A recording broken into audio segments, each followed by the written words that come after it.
Hello, everybody. Hello, welcome to Sunday. Everybody loves Raymond 360 Live. Everybody is being told that we are live. Hello, Leo in Toronto. Hello. I'm excited to be here. I will be answering questions. Hello, Gil in the United Kingdom. Hello. Can you hear me okay? I'm forced to go live from a different location. And I probably have to cut it a little bit short today, but I'm going to try and answer a lot of questions that we have built up because, hello, Ohio. Hello, Kathy. Yes. Today is 4th of July here for those of you that are in the UK, which you know what happened on the 4th of July. And in Australia, today is technically, today is 4th of July, tomorrow is the national holiday. Hello, Sandra in New Jersey. Hello. Yes, today I'm in Malibu. Malibu is where I am. Yes, hello. Hello, look at all these great people joining. Good to see everybody. I'll go back here. Windlepoons, yes, always good to see you. You are into photography as well, which is awesome. Hello, everybody. Here we go. So we had a great visit last week, and go ahead and write any of the questions that you have that I might have missed during the week. If you just ping me, I'll try and remember them now. We had a great visit last week from Erin Kruger, Erin is very modest because I think she's won a bunch of Emmys and nominated for an Oscar, which we did talk about it. So doing makeup on Everybody Loves Raymond was perhaps not her most challenging job. But clearly, Erin, very talented, and people really enjoyed her visit, and we really got to see a different perspective than we have talked about in the past. Hello, everybody. Hello. Happy, yes. Yes, the bakery. Gigi. Yes, the bakery is in Burbank. They called it the Rhonda cake. So sorry, Gigi, because these messages do go away. And so I'm going to say it out loud. Never found out bakery for the chocolate cake. Yes, it's a bakery in Burbank. I couldn't find it. I got the name of it, but I don't think it still exists anymore. They nicknamed it the Rhonda cake because Rhonda was the head of props. And the cake we are talking about is a chocolate cake that they made, but they added extra chocolate. Now, so it was delicious, and we would eat it because they would have, as you guys know by now, anything that we used on the show, they had to have at least 2 of, and sometimes 3 if something happened to one of those. It's not a prop, but if one of those, and it actually is under the props department. So the props department secures all the food. So we would get to eat this chocolate cake, which was amazing. And in the photo that I posted of Doris Roberts and Phil eating cake, I think that's actually a birthday cake that they're eating backstage. Even though it looks chocolate, I don't know that it is the cool chocolate cake. But I will post if I find out if they've changed the name of that bakery. I will touch base with Rhonda and see if she knows. Okay, Leo, great guest last week. Very interesting. Yes, behind the scenes. Yes. Again, Erin, just a great guest, and I hope to have her on again. And she unfortunately, wasn't there to the end, but she was there for the first 5 years, so she was very insightful. Yes, a guest from the costume department. Absolutely. Again, the challenge is, A, do they want to be on camera? Are they shy? B, are they on Instagram? So, hello, Trish. Where did the idea for the Mother-ish episode come from, where Deborah wants her mother to be more like Marie? That is a really good question, and I don't know the answer. I'm going to have to ask Phil where that one came from, because it's the ultimate worlds turned on their, upside down, where that would happen. Yes, happy 4th of July, Karen. Was Doris Roberts a good cook in real life? That her live portrayal during the series, as her portrayal, yeah.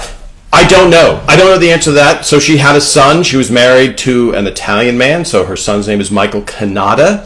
And I hope to have him as a guest. I don't know that he's on Instagram to find that out. I know that whenever we went to her house for the big Christmas party, which I posted pictures of, she was a great party giver. Now, did she cook for the party? No, because it was 50 people.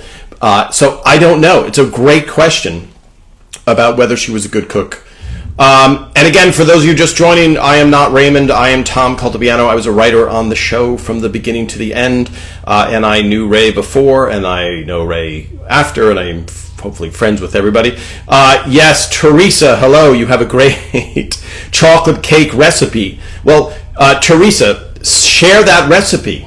We're going to have to start our user group on. And for those of you who are on Instagram here, I'm going to post a little bit more on Facebook. I know that some of them are the same pictures that you see here on Instagram, but there are a lot of people on Facebook who aren't on Instagram. So if you're friends with anyone on Facebook who's following Everyone's Raymond 360 on Facebook, go ahead and post that.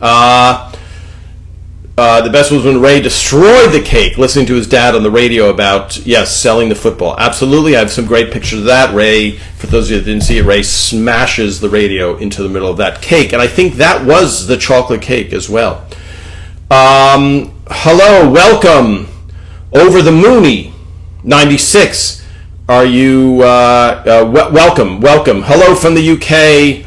Malin Equestrian 1981. I hope I didn't butcher that. Yes, how is Phil doing? Yes, we lost Max Rosenthal, and he passed last Saturday, so the day before I talked to Aaron. I didn't want to post a bunch of pictures of him right before Aaron signed on. So as far as I know, Phil is doing very well, all things considered. I saw his father at Phil's house in, I want to say, May. What's one of the pictures I posted? If you scroll through the picture, there's a last picture with Max and Lily. And he was still in good spirits, Max was, but he seemed frail. And at 95, I'm impressed at the shape he was in. And as far as I know, the end came as quickly as you would hope in those circumstances. And everybody, if you're watching me live now, you can scroll back and watch every single live session that you want. So you can scroll back all the way when Brad was a guest last year, when Ray popped in on that Brad thing, or Aaron just last week. So you don't have to worry about missing it live. You just won't be able to answer questions. Live from Muse. I am in Malibu, everybody. Yes, hello from Malibu. And I probably have to cut it a little bit short because I'm being rude. What was the hotel the cast stayed in Italy and near Rome, Anguillara? We are on the way there. Oh, yes. I don't know so I don't know that they didn't do. I'll find that out and I'll try and post it. So they stayed in Rome. And then they, as far as I know, they stayed at the lake because I think it was a couple days. And I'm going to have, so Lisa Helfrich, who was the line producer, who was in Italy, she was there from the beginning of Everose Raymond till the end of Everose Raymond. The line producer is the person that does everything like securing the stage, securing the locations, all of those nuts and bolts things. And so she has an answer to everything. And the Italy episode is of particular interest. So I will do an interview with Phil and Lisa, and we'll just cover the Italy episode. Okay. Did Patty have any influence? Hello, Karen in Plymouth, England. Did Karen have any influence on the story where her sister became a nun? Her sister, in real life, is a nun, question mark.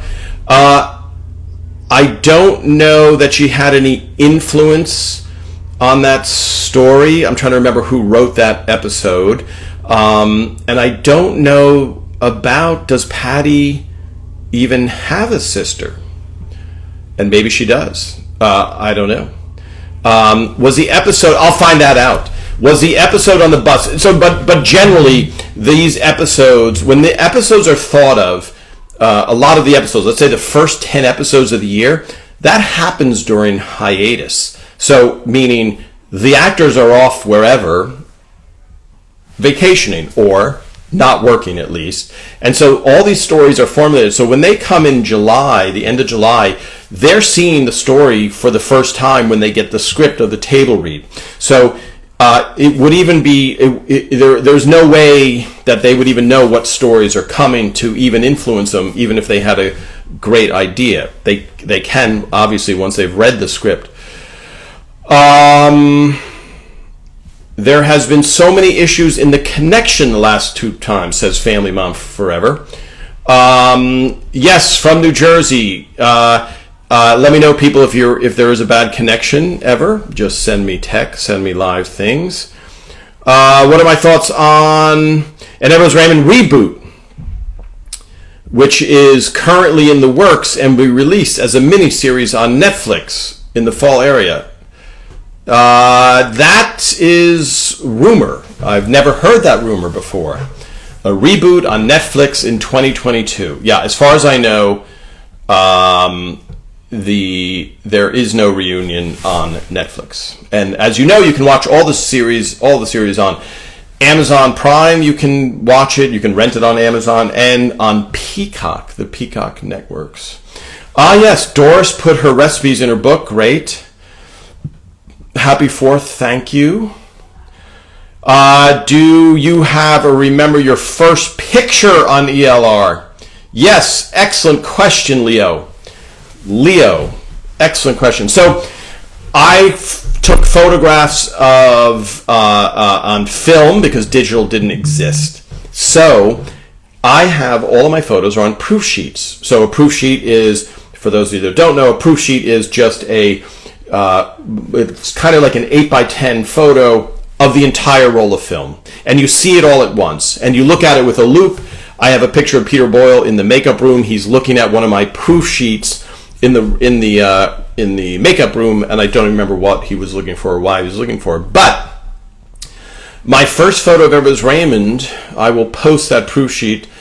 It is, I believe, Peter Boyle and Ray's twins in Ray's dressing room with Ray's wife and Madeline Sweeten. It was also, by the way, Madeline Sweeten's birthday, which we said happy birthday to her. So those were my first photos. And what's interesting is I was doing a show with Kevin James, a stand-up comedy show at a place called Rascals in West Orange, New Jersey. And then the next week, I was in the dressing room of Ray in Hollywood Center Studios, where I Love Lucy started. So that would be the first one. But I'll find it and I will post it. Excellent question, Leo, as usual. I've read that Patricia Heaton was really a great cook in real life. Is that true? I don't know. I've never... So that was a question by... Is it Choli 3? Good luck with my pronunciation, but a great question. So Patty did have a cooking show. I don't ever remember, it's not like we would go to the people's homes for home cooked meals, although it's not out of the question. It's just that once the show got started and people were so busy, there wasn't a lot of, hey, come to my house and I'll make you a meal, especially Patty Heaton, who had 4 small boys. So Patty may be a great cook. I can't speak personally about it. Are they really doing a reboot of Raymond on Netflix? Are you messing with me? I don't know who wrote that initial thing, but I have heard zero about it. And I know a lot of the people involved. Let me see this. If you remember the hotel and stayed in Italy, or the name... If you remember the hotel, cast stayed in Italy, or the name of the village, I will find that out. I was not there. So, okay, Paula, yes. The story about Peter Boyle suffering a heart attack during rehearsal. Thank you, Paula. That was one of the questions I was thinking of. So what happened was, it was season 2 of Everett Raymond, and season 2 we were at Warner Brothers, and the reason I remember it very clearly, the heart attack, is Peter was in. We didn't have permanent dressing rooms, believe it or not. So Everett Raymond started as a show that kind of fell between the cracks. So it was David Letterman's company, CBS, and HBO. So the first year we were at Hollywood Center Studios, which was, it's a smaller studio. It's where I Love Lucy was there for the first 2 or 3 seasons before it became a hit. Everett Raymond moved to Warner Brothers, season 2 of Everett Raymond. There were no dressing rooms on the stage, which was stage 5, so everybody was in a trailer. So there would be, in the movies you see, he's in his trailer. So they literally had trailers parked outside of the stage before they built them on the stage.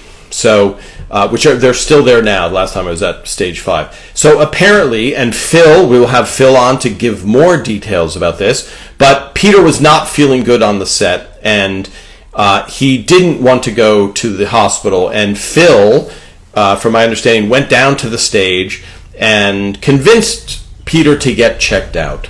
And indeed, he had a heart attack, and he was fine because Ray and I went to the hospital and visited him right away once he went to the hospital. And I can't remember if it was, right away, like that next morning or whenever it was. But I remember we went there and Peter got out of bed and he was faking boxing and etc. So it was a mild heart attack, but it was very good that Peter went to the hospital. So yes, Paula, I do remember the story because I think Peter, if you guys would know, because you would know the episodes better than me and how they run, but the end of season 1, Peter is probably not in an episode, is my guess, and you guys would know that better, of which episode he's not in. Which reminds me, I posted that picture of Peter and Doris at the table read, and that was a great guess about when it was. I don't know when it was. I have to look to see when it was, but as far as knowing the background, that's fantastic detective work to me.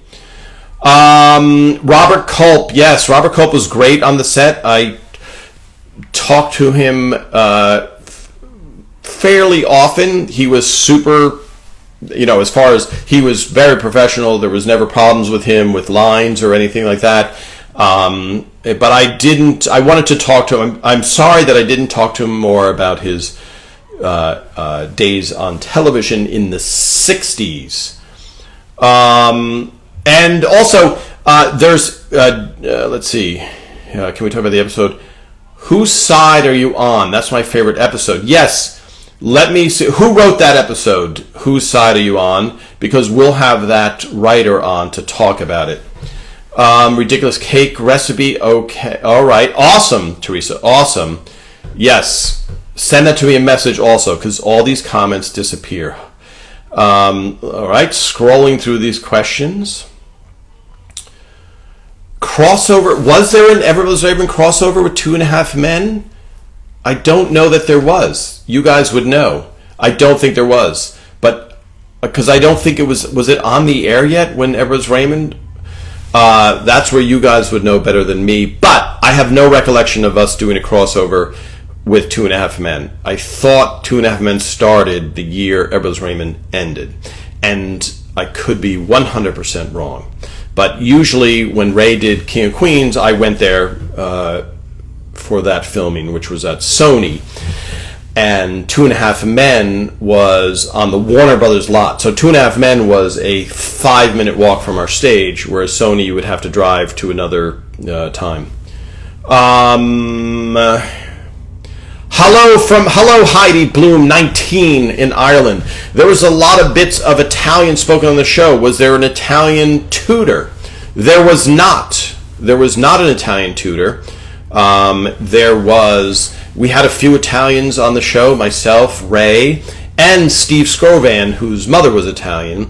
There was an Italian tutor for So yes, sorry, for the Italy episode, yes, there was an Italian tutor. But for throughout the series, no, there wasn't an Italian tutor sitting around. And also, 96, the internet wasn't as prevalent. I don't think YouTube was invented until 2004, so it wasn't so easy to look up pronunciations either. Yes, avoiding the beach, very funny. Avoiding the beach on the 4th of July from Jaws. Yes, that is an important lesson to have. Which, by the way, if you ever go to Martha's Vineyard, that little ferry, well, here's some trivia for you, but that little ferry still exists where one car goes on the ferry and it goes back and forth between the island. That is actually the island of Chappaquiddick, and it's still almost identical to the days of Jaws. But here's a very interesting piece of trivia. When we were doing the service for Peter Boyle, we were preparing a slideshow, and I was editing all this stuff together, and his friend came over to my edit bay, and his friend is Carl Gottlieb.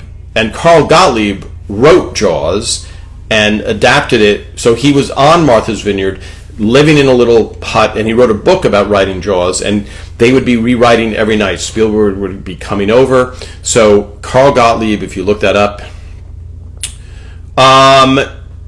Patty has 3... Here's the thing. I have never met any of Patty's relatives. I think her father might have come to Warner Brothers to visit. So let's see this. The sister. Patty posted being with her sister, the sister. Yes, that'll be an interesting thing. Hopefully when we have Patty on, we can find the answers. If you find out about the hotel before August 3rd, I will guarantee you I find out about the hotel within a few days. Let's see. Tell me this, where Ray and Deborah renewed their vows. Where did the part of taping over the wedding video Super Bowl came from? Yes, that came from 2 weeks ago. The guest was Aaron Shore, and Aaron Shore did that in real life. He taped over his wedding. He taped an Everybody's Raymond episode over his wedding, and Phil loved that story, and that became Ray taping over his wedding with a football game. So that was Aaron Shore's real life stories. Please get Ray to agree to a reboot. It would be a huge public service. Yes. Unfortunately, Ray is busy. I think Ray is on a series right now on HBO called Made for Love. And he just finished directing his movie, and so Ray is very, very busy, and you need Phil, you need Patty, you need a lot of things to come into place for a reboot to ever happen. So I'm sure there will be before there's a reboot, there will be a Friends type of reunion that will happen where the whole cast sits and reminisces about episodes. That's a much more likely case to happen. So let's see. Did the cast have to give you the okay for you to take pictures? No. So I just took pictures because I always took pictures, and when I started taking pictures, the show was not a hit. The show was probably going to be canceled, so I didn't really ask permission, nor do I usually. Now, when we published the book for Simon & Schuster, there's an implied thing with the cast that if they're in group pictures, they already have agreed to the consent of their image. And so the only thing that I had to get permission for was single photographs, and the only person that rejected any photographs was there was one shot that Doris Roberts didn't like. So what I try to do is I don't post any pictures of people looking bad anyway. So yes, but I did not need permission. Just like in any situation, if this is a legal thing, but if there's no implied thing of privacy, there's an exact legal term. So when you're walking out on the street, there's no implied privacy if you're in a mall outside. You can assume that you might be in a photo or something like that. What script was Peter, looking at in the picture you posted, he was gesturing with his hands. Yes, Karen, so I don't know, I'll find out, but that was the beginning of the week. I know you posted was that the day before. That was the beginning of the week. So that's how the production week kicks off, is a table read. And so the table read is, let's just say, Monday, and you shoot on a Friday. And it's the only time, so that was Peter doing his, his best Frank, as he does, and that's if you're going to be able to watch a show, that's why I do have a full, I think The Young Girl maybe, I filmed an entire table read. That's really the best way to see the show from beginning to end, except for when it's a finished show. Because it's the only time you see it being read through from beginning to end. When you go to a rehearsal in the middle of the week, it might take 50 minutes to run through the thing, because you have to move from sets and all that stuff. So the table read, they're just sitting there, they're reading it, and they know their lines because they're reading their lines. So, okay. Yes, good luck with the hurricane in Florida. It's beautiful in Malibu. Has Ray ever met Charlie Sheen? I don't know. I will ask Ray. Yes, Patty had a show on the Food Network. Let me see. Yes, so we had, yes, okay. Amy Aquino, I do want to have on. Did a show for Patricia did 2 seasons for the movie night. Yes, I went to one of the filmings. I think Andy was on with maybe Monica and Ray's wife, if you look that up, because I sent them a picture. When a show changed network, is there issues with network wanting changes in the direction of the show, says Heidi Bloom, 19. It's very seldom that a show changes networks, but yes, the network always has some influence over the show. So it is a possibility. Everett Raymond was CBS from the beginning to the end. Why didn't Ray and Deborah have a dining room? So that's a really good question, and I think it was just space. So there were so few scenes that took place in a dining room, and I think for an American home, it's not crazy not to have a dining room or not to eat in the dining room that often. So they could have built a dining room. Absolutely, there's the money to do it, etc. So I will ask Phil, but it was they opted not to build a dining room. But yeah, it becomes when you have the Thanksgiving and all of a sudden they're sitting there. But if you notice, Frank and Marie have a dining room, but it's set back, so it's not great for camera work, because their table, if you remember, I think the Good Girls episode, they're sitting there, the cameras have to go deep into the set, so the cameras have to live where Frank and Marie's couch is. So great question though. Let's see, scrolling down. There wasn't a crossover. 2.5 Men started in 2003. Okay. Yes, crossover with King of Queens. As a guest starter, they have to audition for the part. Sometimes, absolutely. Leo, great question. Yeah. So sometimes it depends on the caliber of the level of fame of that guest star. But yeah, almost everybody would still have to audition. So Kevin James didn't have to audition because he was Ray's friend. He was also hysterical. Okay, let's see. If you would have kept one guest character on the show. So what regular guest? So there were, I'm going to say the question because these disappear, as I said. If you could have kept one guest star character on the show as a regular, who would that have been? There were so many good guest stars, and the reason they didn't come back wasn't because we didn't like them. You just have stories that are very rich, servicing the main characters, as we say. So Maggie Wheeler's great. You know, the Cookie Lady's great, right? Amy Aquino's great. Andy Kindler, John Manfrotati.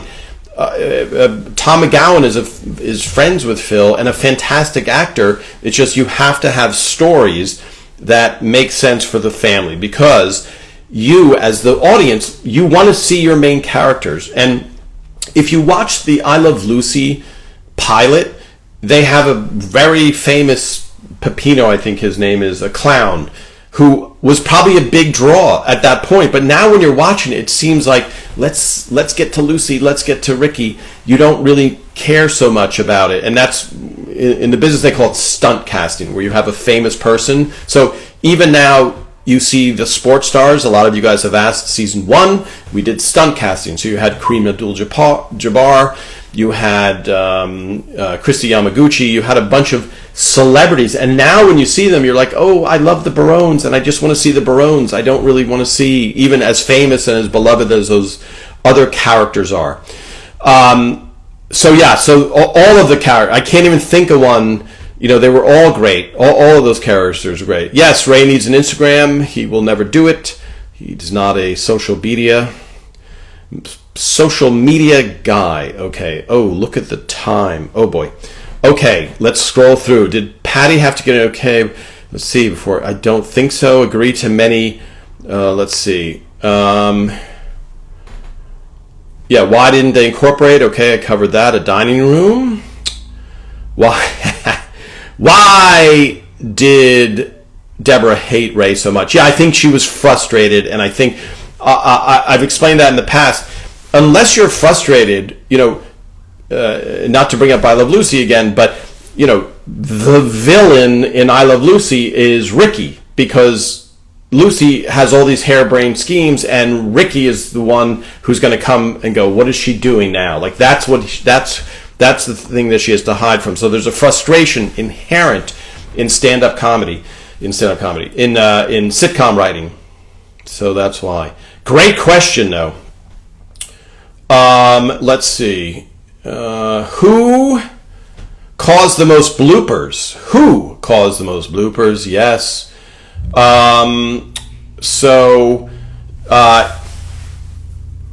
I think, Ray deliberately tried to make the cast laugh. So that's why when you go on YouTube and look up bloopers, or if you have the DVD set. So all of the actors are very good, but, it's a lot of material to remember. So occasionally when they would forget, when Patty would forget, when Peter would forget. So there was no like, oh boy, here comes bloopers because someone forgot the lines. But Ray specifically would do all of these second takes, as they call it. So let's see. There aren't any good sitcoms about families anymore. Yes, Yes, it's tough. I don't know. Are there any family sitcoms anymore? It's a very tough thing. Did anyone find, yes, where Doris has only been shot in profile? Yeah. So so the question, okay, just for clarity, when people are watching this, when Erin was on, she talked about having to do makeup for Doris Roberts because she fell. And the week before, that event where she fell was where the young girl came with me to the food event. So she thought it was the Thanksgiving episode, but it wasn't. It was, I believe, the episode after the episode called Sex Talk. So I can't remember what that episode is now, but it was the episode, whatever episode came after Sex Talk, that was the episode where Doris is only shot from the one side. And she's at Ray and Deborah's kitchen, and the camera's on this side, and this side looks like she's been in a boxing match. Yes. So Karen, what is the name of that episode? Great detective work. Where Deborah's sister, the sister. Okay. Yeah, so the sister is the one where where Doris Roberts is shot from one side. Sorry, let me scroll way ahead. Oh wow, I'm missing a lot of questions. Let's see. Did anyone ever eat lunch at the end of the closing credits? Eat the lunch. Yes. No, because I think I posted a picture of that.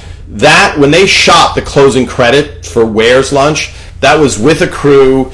The food is sprayed and it's treated to make it look good. So that's like a very boring, mundane shooting of a giant camera. I'll post another one, pictures of those things. Yes, Centipede, yes. So, yes, would Sullivan Sweeten? Yeah, I'll let me see. I'll ask Madeline Sweeten. I want to have Madeline Sweeten come back on. Yeah, sorry, I'm missing the not nice comments. And if people are rude, I tell my people to block anybody who's in any way being rude or mean to people. So I appreciate everybody coming to the defense of people, but I have a very strict policy of no, you cannot be mean on Everybody Loves Raymond 360 Live or you get blocked. And if anybody does get blocked by accident, let me know and I'll look into it. In the episode where Frank steals and later talks to Allie, where he sat on the kid's bench and it collapsed a little, was that supposed to happen or just a great mistake? Yes, that was 100% supposed to happen. But like everything else, I think people are surprised how good everything looks. Let's see. Great, yes, Karen, great work.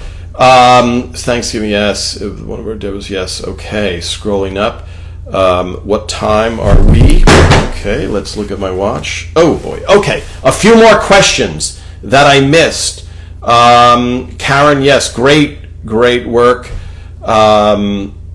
Okay, and then Max Rosenthal, by the way, for those of you who don't know, when the pilot was written, Phil used from his real life the Fruit of the Month Club story. It's a story that happened to him in real life, and he told it at his brother's wedding, and it got big laughs. And that was incorporated into the pilot and played beautifully by Doris Roberts and Peter Boyle. And so that was such a direct tie from Phil's life to the pilot. And when Ray walked on stage during something called the Upfronts at Carnegie Hall, which I've talked about in the past, that's where the shows of the year get introduced to all the biggest advertisers in the world, and that's why TV works. That's why people can get paid a lot of money, is filled in the audience of Carnegie Hall is a bunch of advertisers, companies who are ready to say, okay, to Ford Motor Company, hey, this is a good show, a family show that you can advertise on. When Ray was introduced, he came out with a box of pears and brought them on stage to the CEO of CBS. So the pears, and I think of Max as being pivotal, obviously, in that story. And I think for those of you that didn't see, the upfronts are so important that the band, one time the band that they had playing 2 songs for was The Who. So then you know there's a lot of money involved. Tell me what else. What else? Yes, great. I'll answer a few more questions before I have to go because I'm sorry. It is the 4th, and there are a bunch of hot dogs and hamburgers that need to be eaten. Did Peter have a different name in a season where Ray got a video game for Allie? Did Peter? I don't know that one. Was the jazz records being ruined from someone's real life? Heidi Bloom, 19, yes. That was my life. Have I not told that story, Heidi? If not, I will tell that story on the next time that I don't have a guest. But yes, that happened to me in real life, and I came in and told that. Yes, happy 4th. We need an episode with Anna and Monica. Yes. And another with the kids. Yes. And the kids, are you talking about Lily? Let's see. Thank you. Yes. Thank you for watching, everybody. Thank you so much for joining. Production designer. Yes, I'd like to get the production designer on. Great, interesting thing. I want to talk to Donna Stamps. I want to talk to Sharon Bussey. These are all people that made the show, gave the show the aesthetic that we all know, which was kind of middle America, people without a lot of money, struggling to make ends meet. Tom, thank you. And it was the gun episode? Interesting. Great.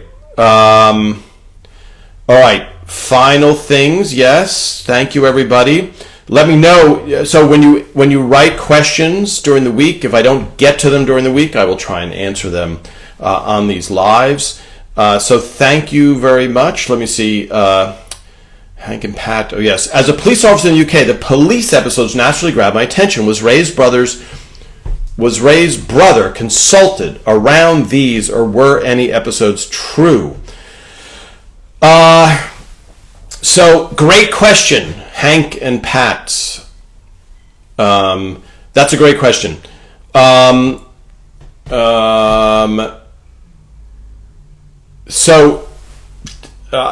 I'm running through my head of all the things.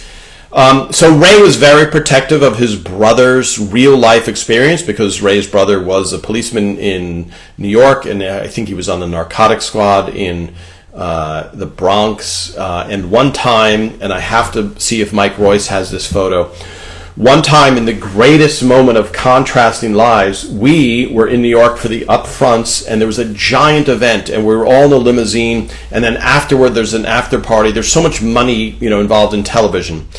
So we pull up to this restaurant in New York City, and we get out of the limos, and it's everyone in tux, whatever it was, everybody's dressed up, and Ray's real life brother was undercover, and he was dressed like a homeless guy, and I don't know how he even knew where we were, but he showed up.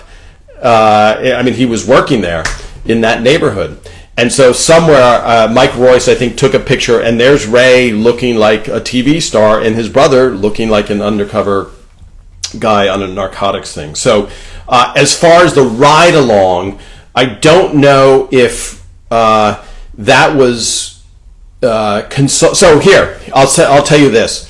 Every single episode, Ray's brother in real life would write, hello, David. Ray's brother in real life would watch every single episode and then write a review of every show. And so we would read it and hear Ray's policeman brother writing what he thought of the episode. Now, did Ray call up his brother and say, hey, we're doing this episode with a policeman?